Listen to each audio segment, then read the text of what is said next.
ಮೈಸೂರಿಗೆ ಏನು ಕೊಟ್ಟಿದ್ದೀರಿ ಸ್ವಾಮಿ ಸಿದ್ದರಾಮಯ್ಯನವರೇ? ನಿಮ್ಯಾನ್ಸ್ ಅಂತ ಹೇಳಿದ್ರು. ನಿಮ್ಯಾನ್ಸ್ ಕೆಲಸ ಶುರುವಾಗಿ 8 ದಿವಸ ಆಯಿತು. ಹೊಸದೇನೆಲ್ಲ ನಿಮ್ಯಾನ್ಸ್. ಯಾವುದ್ರ ಹಳೇದನ್ನೇ ಹೇಳ್ತಾ ಕೂತಿದ್ರಲ್ಲ ಸಿದ್ದರಾಮಯ್ಯ ನೀವು? ಹಾಂ, ನಿಮ್ಯಾನ್ಸ್ದು ಕೆಲಸ ಶುರುವಾಗಿ 8 ದಿವಸ ಆಯ್ತಪ್ಪ. ಆಮೇಲಿಂದ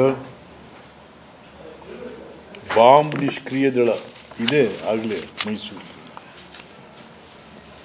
ನಿಮ್ಯಾನ್ಸು ಕೆಲಸ ಶುರುವಾಗಿದೆ, ಬಾಂಬ್ ನಿಷ್ಕ್ರಿಯ ದಳನೂ ಶುರುವಾಗಿದಾಗಿದೆ. ಫಿಲಿಮ್ ಸಿಟಿ ಎಷ್ಟು ವರ್ಷದಿಂದ ಹೇಳ್ತಾ ಇದ್ದೀರಿ ಅದನ್ನ. ಫಿಲಿಮ್ ಸಿಟಿನ ಭಾಳ ಹೈಟೆಕ್ ರೇಷ್ಮೆ ಮಾರ್ಕೆಟ್ ಎಲ್ಲಿದೆ? ರೇಷ್ಮೆ ಇಲ್ಲಿ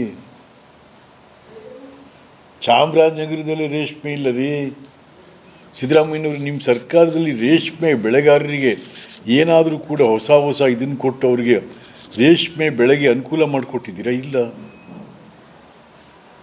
ರೇಷ್ಮೆ ಬೆಳೆನೇ ಮರೆತುಬಿಟ್ಟಿದೆ ಸರ್ಕಾರ.